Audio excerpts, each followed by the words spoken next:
parang inayos daw yung session hall na parang impeachment trial. Bahagi ng paghahanda ng Senado yon.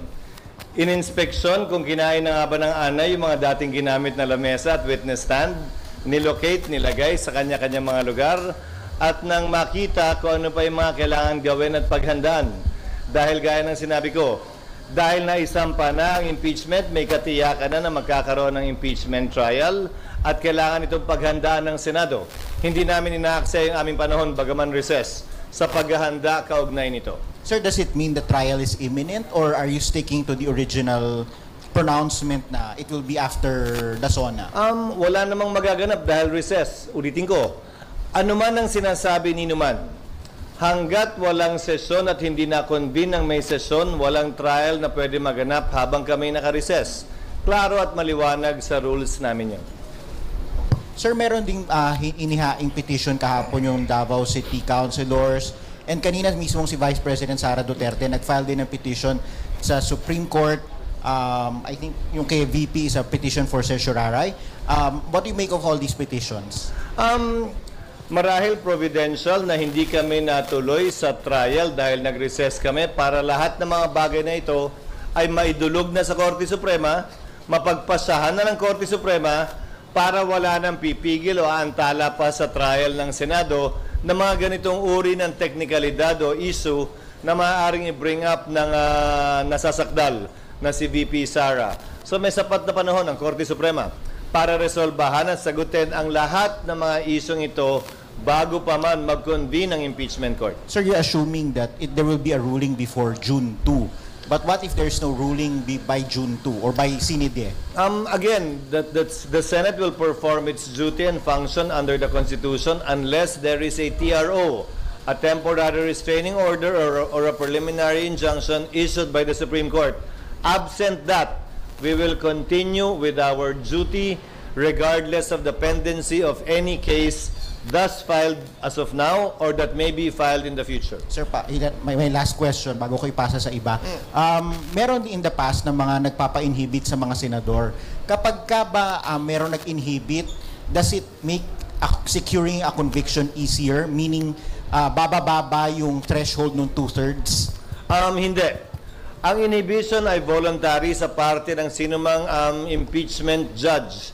Nasa sa kanya yon. Hindi pwedeng pagbotohan ng impeachment court yan. Na majority wins, may inhibit ang isang impeachment judge. Hindi ganun yun. Voluntaryo ang pag-inhibit niya at kung siya'y mag-inhibit, hindi mababago yung bilang na nakasaad sa saligang batas kaugnay ng 2/3 vote. So essentially, ang pag-inhibit o hindi pagboto, pagsali, ay bilang pabor sa nasasakdal. Dahil ang kinakailangang boto ay 2/3. Mag-inhibit, mag-absent, mag-abstain, bumoto ng no. Pare-pareho lang ang bilang nun. Papabor yon sa nasasakdal dahil ang binibilang to convict are 2/3 yes votes to convict. Sir, Mag-moderate na lang kayo, daling. hello. Sir, ang Korte Suprema doon sa petition for mandamus, may inihanda na ba ang Senate na sagot? Wala. A comment? Why? Wala. Nirefer namin ang bagay na yan sa Solicitor General's Office. Bilang abogado na tumatayo sa pamahalaan, Solgen ang sasagot, Solgen ang a-appear, Solgen ang mag-handle ng kaso para sa Senado. So ang Senado mismo, walang ginagawang pagsagot o preparasyon para sagutin yon. Solgen ang tatayong abogado ng Senado ron. So hindi po manggagaling sa Senate yung comment para i-submit sa Korte Suprema? Hindi. Bagaman may draft na pin-repair ang legal bilang advisory sa akin, ipo-forward din namin sa Solgen yun, but only for their information and consideration. It's the Solgen that will appear before the Supreme Court in behalf of the Senate. I have requested already the Solgen to make that representation before the Supreme Court in behalf of the Senate. Sir, ang bayan muna headed by former Congressman Nery Colmenares, today may sasubmit na position paper sa inyong office also seeking or asking Senate to immediately convene as impeachment court. So ngayon ba parang tumitindi na yung pressure sa inyo na Si Nery bilang ano? bayan muna? Ah, Position paper ng bayan muna, sir. Well, tatanggapin namin yon, i-refer ko yun sa Committee on Rules at sa legal team ng Senado para gumawa ng karampatang sagot at matimbang yung kanyang mungkahi. Pero may balik na tanong ako kay Congressman Nery. Ang nakalagay sa rules ng Senate shall proceed with trial forthwith. Di ba? Next po, from Ang nakalagay sa rules ng House shall be immediately referred to the Speaker. Ginagamit yung salitang immediately, ha? Pero 2 buwang inupuan yan ng mga congressman. 2 buwang inupuan yan ng mga complainant ngayon sa Senado. Kung ang interpretasyon nila ng immediately, yung salitang immediately talaga nandun, ha? Ay lumampas pa ng 2 buwan dahil hanggang ngayon di pa nila nire-refer. Sa katunayan, yung 3 impeachment complaint na bahagi ang bayan muna na nag-file ay in-archive na lamang at hindi pa rin nire-refer. Sino naman sila ngayon para madaliin kami samantalang sila naman ay tila hindi nagmamadali kaugnay sa kanilang reklamo mismo.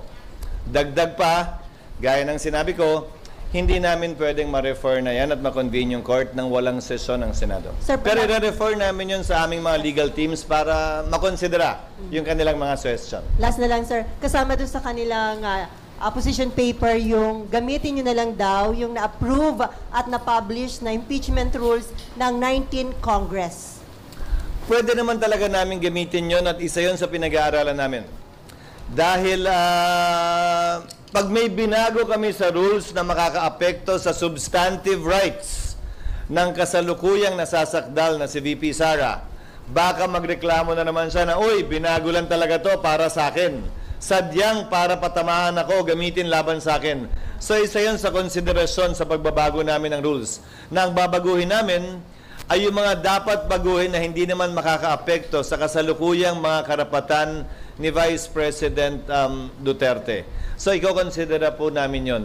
Pero ulitin ko, old rules man o new rules, kailangan may sesyon ang Senado, kailangan may sesyon ang Kongreso bago kami makapag-convene ng impeachment court.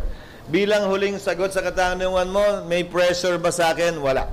Dahil tulad ng sinabi ko sa inyo, unang araw pala ng pagkakasampa ng impeachment. Sino mang pabor sa impeachment o tutol sa impeachment, hindi matimbang ang opinyon para sa akin. Dahil patas, parehas at pantay namin tatratuhin itong impeachment at kasong ito nang walang pinapaboran, walang tinititigan, walang tinitingnan lamang. next from PTV4, then Marlon. Parang boljak yung mga mic nyo. Clau, yung mic. Hello, good morning, sir. Yes. Sabi rin po ni Congressman Colmenares, under the Senate rules, pwede na raw po kayong gumawa ng preliminary action like sending a copy of the impeachment complaint to VP Sara Duterte and giving her 10 days to reply. Personally, I tend to agree with Congressman Nery Colmenares. However, prudence is the better part of valor. Hindi siya klarong nakalagay sa rules at isa yan sa pinag-aaralan naming iklaro sa rules. Nando naman na yan, hindi yan karagdagang kapangyarihan, ikaklaro lang. Para yan ang magawa namin sa recess dahil 2 linggo lamang ang sesyon ng Senado pag-resume namin sa June 2 at saka dahil may mga senador na mag-expire ang term sa June 30. Sir, once the impeachment trial proceeds, as Senate President, sir, do you have an instruction to your fellow senators na mag-refrain muna on commenting on the impeachment issue since magsaserve sila as senator judges? Mula nung na-file yung impeachment, nanawagan na ako at nagbigay na ako ng hudyat sa mga miyembro ng Senado. Isabay na natin yung mga tumatakbo sa Senado ngayon. Mananalo man o hindi, may panalo man o wala, pasok man sa survey o hindi. Dahil hindi naman natin alam ang kapalaran kaugnay sa resulta ng halalan. Na maging maingat na huwag i-prejudge yung kaso dahil ni isa sa kanila, ni isa sa amin, wala pang nakikitang ebidensya, laban o pabor kay VP Sara para kami magsalita na kami mag-a-acquit o kami magko-convict. Fairness dictates nothing less. Next, SP, good morning. Good morning. SP, nung birthday po ng wife nyo, nagpadala ng love letter sa inyo si Sen Coco regarding dito pa rin sa impeachment. Insisting na yung forthwith dapat ibig sabihin yan, immediately mag-convene na yung Senate impeachment court. Nasagot niyo na po ba yung... Hindi sinasabing immediately mag-convene. Wala sa konstitusyon yun. Ang nakalagay, shall proceed with trial forthwith. Pero kay Senator Coco mismo nanggaling, di ba? Nung in-interview niyo siya pag-file ng impeachment, hindi na aabot dahil magsasagutan pa din eh. Magpa-file pa ng answer si VP Sara, magpa-file ng reply ang kabila, ang prosecutors, maaari mag-file ng rejoinder si VP Sara, maaari mag-file ng sir rejoinder ang prosecutor, maaari mag-file ng anumang ad cautela pleading ang magkabilang panig bago kami makapag-set ng pre-trial. Sang-ayon sa rules of court na suppletorily applicable sa amin, pre-trial shall be set no more than 30 days from the time the issues have been joined and the last pleading has been filed. So, 10, 10, 5, 5, 5, 5, 5, 5, plus 30. Ubus na rin eh. Bago magsimula ang trial. Ulitin ko, kaya tinawag na free trial, hindi pa trial yon. Eh de pag trial yun, sinabi na lang sana trial, hindi pre. Di ba? Pre-trial pa lang yon. So, hindi naman talaga kakayanin na mag-trial agad-agad tulad ng ginamit niya sa kanyang sulat, di ba? But nevertheless, I respect Senator Pimentel as a lawyer, and I know he's a bar top-notcher, so we will nevertheless refer this matter to the Senate Rules Committee and to the legal team that the Senate is slowly but surely building up in connection with this case para naman matimbang at makonsidera yung kanyang suggestion. Kasi para sa inyo, SP, under your leadership, how do you deal with that word, forthwith, in the Constitution? Forthwith, within the bounds of law. Illegal na mag-convene ako ngayon dahil wala kaming sesyon. Ayokong madaliin dahil nag-relax ang Kamara ng 2 buwan tapos mamadaliin kami ngayon. Pangatlo, bakit iba ang pagtrato ko sa kaso ni VP Sara sa pagtrato ng Senado noon sa mga naunang impeachment? Na nung may recess ang Senado, nag-recess ang Senado. Hindi nag-convene ng recess. Tinuloy nung nakapag-convene na ng may sesyon, tinuloy sa recess, pero hindi nagsimula, inintay matapos ang recess. Baka mamaya may reklamo na naman galing sa kampo niya. Na ika nga, minamadali ito. Kung papakinggan ko yung mga gustong ma-impeach si VP Sara at gagawin ko yan, magre-reklamo naman yung kabila na minamadali talaga ito. Unawain ninyo at uulitin ko. Baliwala sa akin at hindi bali sa akin ang anumang opinyon o suwestyon o pagtulak ng mga partisano, pabor o kontra sa impeachment, pabor o kontra kay VP Sara. Gagawin namin kung anong tingin naming tama at dapat na ayon sa batas at sa konstitusyon nang hindi nagpapa-apekto sa kanila. Para sa inyo, SP, under your leadership, how do you deal with that word, forthwith, in the Constitution? Forthwith, within the bounds of law. Illegal na mag-convene ako ngayon dahil wala kaming sesyon. Ayokong madaliin dahil nag-relax ang Kamara ng 2 buwan tapos mamadaliin kami ngayon.